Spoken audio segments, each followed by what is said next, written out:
What's good with YouTube? You already know this is Big Flacco with the Convicts Reaction, where we smash, dash, and react.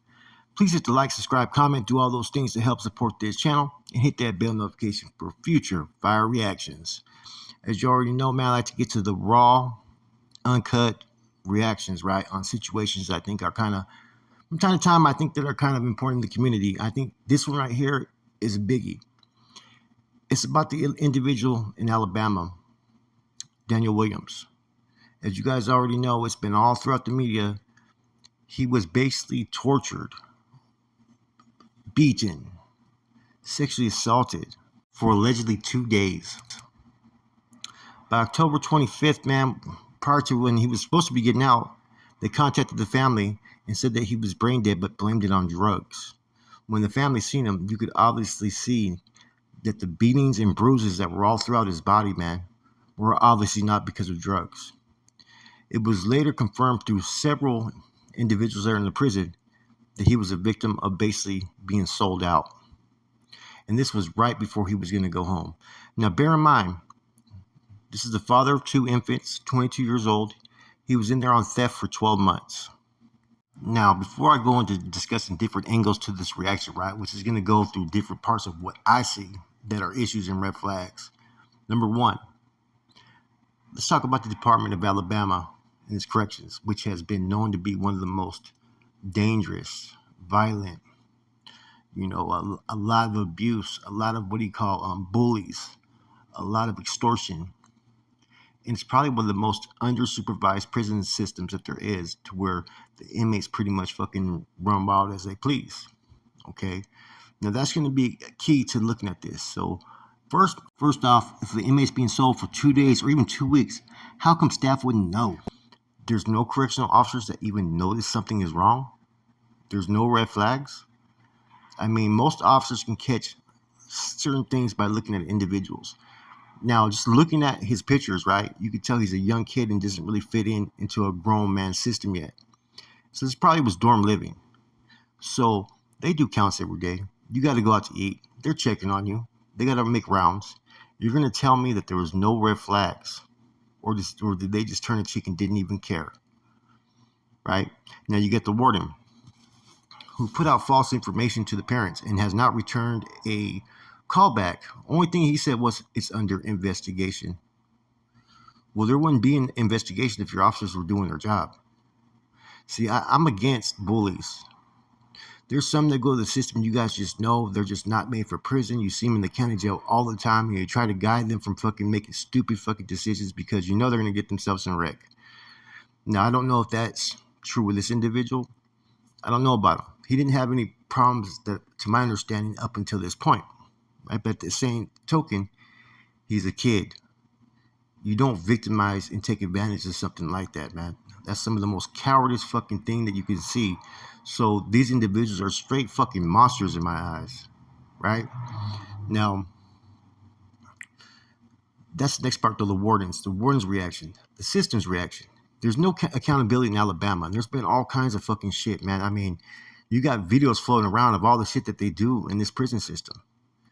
And there's certain people that if you're weak in there, right, and you can't stand on your own 2 feet, you're getting victimized. You see it all the time, and it doesn't really matter about race, but you see one particular race is always getting bullied in there. And you got to remember, it's a racial fucking state, so sometimes people think it's get backs, but that doesn't mean you just take it out on fucking some weaklings like this, man. And the warden, right, has a responsibility to make sure that every inmate is safe in his institution, and that falls all throughout the chain of command to his officers. These institutions in Alabama have failed over and over again. There's been so much crazy shit. There's been the person who just had some type of his legs and feet were fucking rotten out on another person. I've heard that story. A person can't get medical attention. They don't do none of this stuff, man. There's no I don't understand how the feds ain't involved, and that there isn't any further lawsuits going against the state. I know there's a couple that's going on trial next year, but this shit's fucking crazy, man, the stuff that goes on over there. Okay? But the warden's actions, like I said. Then, when they were in the hospital, the family requested a rape kit be done. They denied doing it. They had to get a lawyer involved in order to fucking order that to get done. To me, all this stuff was a cover up. They tried to sit there and say, oh, it was over drugs. They don't want it to get out that it was because of lack of supervision by its correctional officers that this fucking was basically happened right under their fucking noses. The stuff that goes on in Alabama is what you hear about that was going on in the 40s and 50s and 60s and maybe a little bit of the 70s, right? Straight fucking, if you're weak, you're getting preyed upon.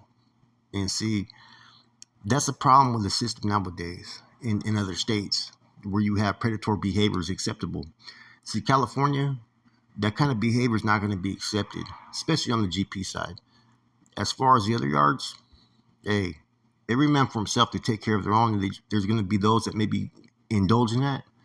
But for the most part, it's kind of frowned upon, right? And the politics that are there and the groups that are there are kind of meant for people to be protected from this type of stuff. That's how all these gangs got established in California from the get-go and why politics are there. Because when you belong to this group, therefore, you get held accountable by this group. No one's supposed to be able to touch you or take action towards you. And I've said that all along. What another group's politics are and what goes on with their people is nobody's business but their people. Now, this is something for the system to think about. Why do you think there's such a prison gang or prison organization basis in the prison system? Why it's so racially divided? It's because of incidents like this, when people take advantage and prey upon weak. He probably went in there non-affiliated, right? And got thrown to the wolves. Because there is prison gangs in Alabama. There's actually an Aryan Brotherhood of Alabama and probably some other groups. So now you're going to have regular kids that are going into the system that are going to have to probably join one of these groups just for fucking protection. You know, I thought some of the states back east and down south could maybe be a little bit different than how it is in California because everybody's pretty much adapting politics and racial division and whatnot. But when you have incidents like this and you're going to jail, you can't trust no guards to protect you. Because there's a lot of people who go to prison who are not, or jail, who are not convicts. They're inmates. There is a difference. As sad as it is, right? Not every individual going into prison is or jail understands that life and can adapt to that life and secure themselves. Because, like I said, it isn't the 60s and 70s and even 80s where just certain criminals were sent to jail and prison.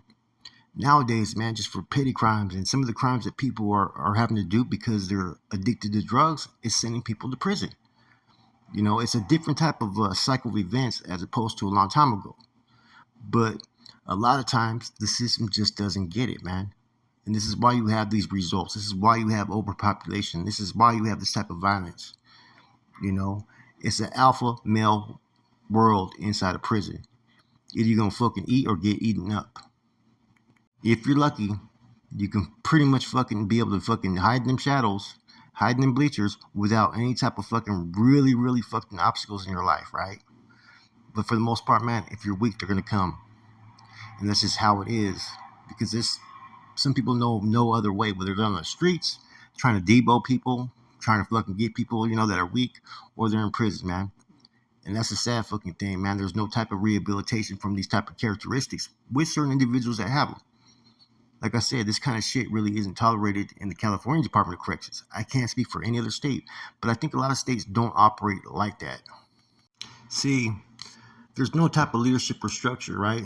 Whoever's the toughest, baddest, you know what I mean, is basically going to be the one that's always going to be looked at when you go to these different prisons down south. You know, the California prison politics has been established by inmates. I'm going to go into that real quick, just so people get a clear understanding.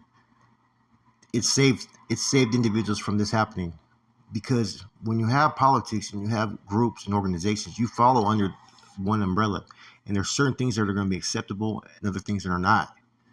And this right here wouldn't be acceptable by any of the groups really in California, unless it was one of their own that they felt was weak and they were taking advantage. That may happen, but it really doesn't happen with any of the Rasa groups or other groups. And I don't think it really happens within any, to be honest with you. But like I said, that's what protects the inmates is the groups, the politics, and whatnot.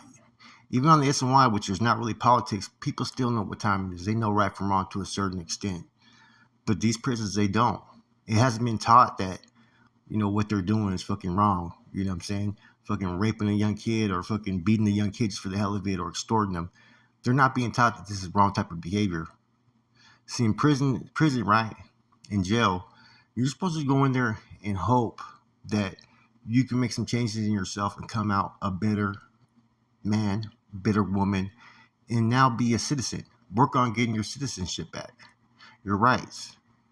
Not on going in there and fucking being Debo and taking cornholes and doing all that kind of stuff, man.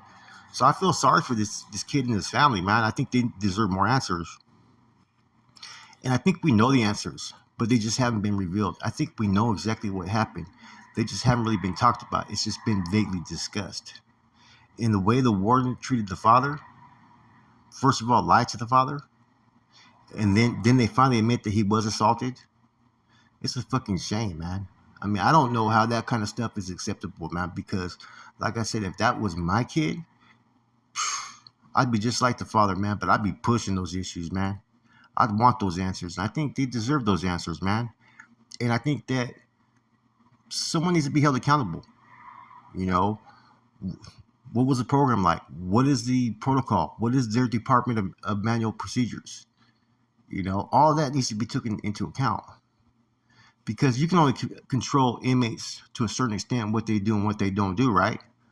But as being, officers that are supervising their blocks, their buildings and whatnot, they should be able to tell signs of any individual not acting right or something wrong. It just shows that they just don't care. And you see it all the time in the videos. They're walking around doing nothing. They won't check on a block for fucking 6-7 hours. There's people fucking dying, ODing, being stabbed. Alabama needs to be under further scrutiny. And there's been so many cases like this, right? And this has not been just going on just for this year. It's been going on for like the last 8 years, man. It's gotten worse. And there needs to be more attention on it, right? Because most people who commit crimes like theft or whatever, right, they've made mistakes. They need to be given the opportunity to see if they can change their life, especially at that age. Seeing if they can go in a whole different direction. Not be put in a situation to where they're treated like a fucking dirty animal, like nothing.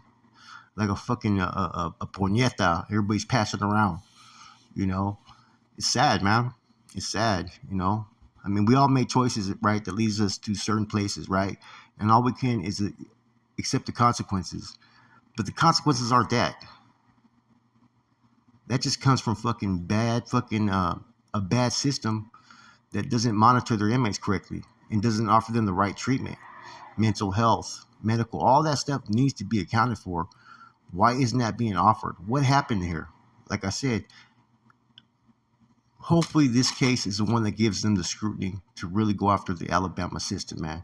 With that said, man, I hope you guys are listening to what I had to say. It's a real important topic. With that said, I'm gone. One more thing. On some accounts, they're saying the abuse went on for 2 days. Other accounts, it went on for 2 weeks. I don't know. I think 1 day is long enough. That's it. I'm out.